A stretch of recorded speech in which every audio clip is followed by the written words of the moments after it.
नमस्कार मित्रों, सविता की कविताओं के अंतर्गत आज सुबह मैंने आप लोगों से वादा किया था कि शाम तक मैं एक कविता अपलोड करूंगी।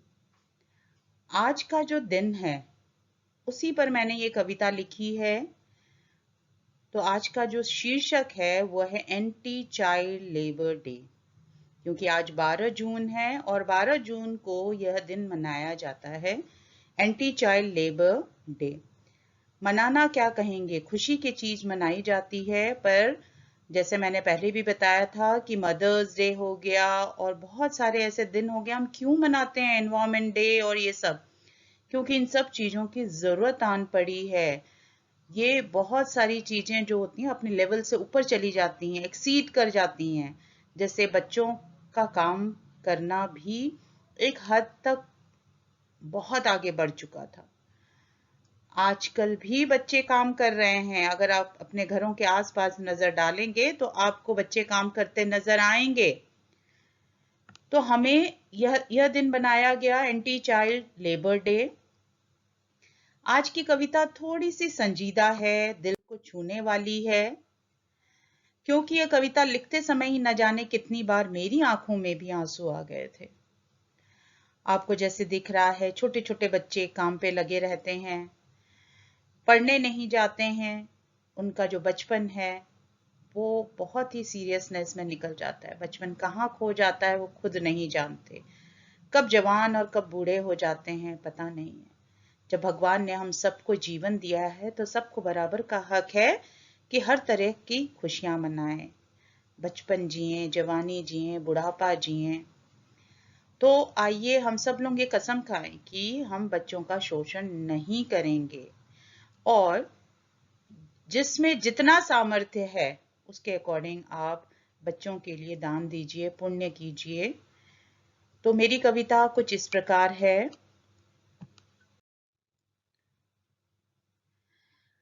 आज बिटिया का है ब्याह और बेटा सजा रहा है डोली। आज बिटिया का है ब्याह और बेटा सजा रहा है डोली। उसे याद आ गया वो दिन जब भर गई थी उसकी झोली। उसे याद आ गया वो दिन जब भर गई थी उसकी झोली। गर्मियों की थी छुट्टियां, गर्मियों की थी छुट्टियां, माँ के घर चली वह बिटिया। ब्याह के हो गए थे 10 सावन, अभी तक सूना था उसका घर आंगन। अभी तक सूना था उसका घर आंगन। डॉक्टर ने कहा था दिल कमजोर है, हार्ट ट्रांसप्लांट ही एकमात्र उपचार है। राह चलते बच्चों को देख आंखें भर जाती, राह चलते बच्चों को देख आंखें भर जाती। कसकर पति का हाथ पकड़ किस्मत को कोस जाती, कसकर पति का हाथ पकड़ किस्मत को कोस जाती। अपने आंसुओं को पीकर उसने अपनी प्यास बुझाई, अपने आंसुओं को पीकर उसने अपनी प्यास बुझाई। ऐसी सिचुएशन में वह हंस देती जब देता न उसको सुझाई, जब देता न उसको सुझाई। अचानक उसने देखा 5 साल का बच्चा बहन को पीठ से बांधे बर्तन धो रहा था। एंटी चाइल्ड लेबर डे है, आज ही तो उसने अखबार में पढ़ा था। एंटी चाइल्ड लेबर डे है, आज ही तो उसने अखबार में पढ़ा था। उसे अपनी तरफ देखकर वो रोने लगा और कहने लगा, उसे अपनी तरफ देखकर वो रोने लगा और कहने लगा, माँ अस्पताल में है, भूख के लिए वह काम पे लगा, भूख के लिए वह काम पे लगा। बरबस ही उसके पांव पास के अस्पताल में गए, साथ में पति और 2 बच्चे भी हो लिए। बच्चों की माँ आखिरी सांसें ले रही थी, बच्चों की माँ आखिरी सांसें ले रही थी, जैसे बच्चों का ही इंतजार कर रही थी, जैसे बच्चों का ही इंतजार कर रही थी। उसे देख माँ कहने लगी, उसे देख माँ कहने लगी, मेरे पास कुछ नहीं इन बच्चों को देने के लिए, मेरे पास कुछ नहीं इन बच्चों को देने के लिए। आत्मा जा रही है, शरीर दे दिया है दान के लिए, शरीर दे दिया है दान के लिए। आज माँ का दिल अपने बच्चों को आशीर्वाद दे रहा है।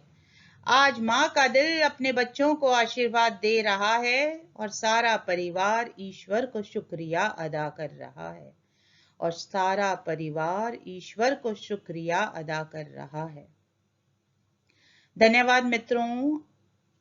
मुझे लगता है आपको इस कविता का सार समझ में आ गया होगा। उस माँ ने अपना दिल डोनेट करके इस माँ की झोली भर दी। अपने बच्चे भी उसे दे दिए और अपना दिल भी उसे दे दिया। और अब उस माँ का दिल अपने बच्चों को देखता है और सारा परिवार उनका शुक्रिया अदा करता है। तो इस कविता से हम लोगों को यह भी सीख मिलती है कि हम जीते जी अगर अपने ऑर्गन डोनेट कर दें तो किसी ना किसी का भला जरूर होगा। तो मेरी हाथ जोड़कर विनती है कि कर भला तो हो भला। जग में सच्चाई के रास्ते पर, पुण्य के रास्ते पर चलते रहिए, आपका भला होता रहेगा। नमस्कार, धन्यवाद। Kindly like, share and subscribe.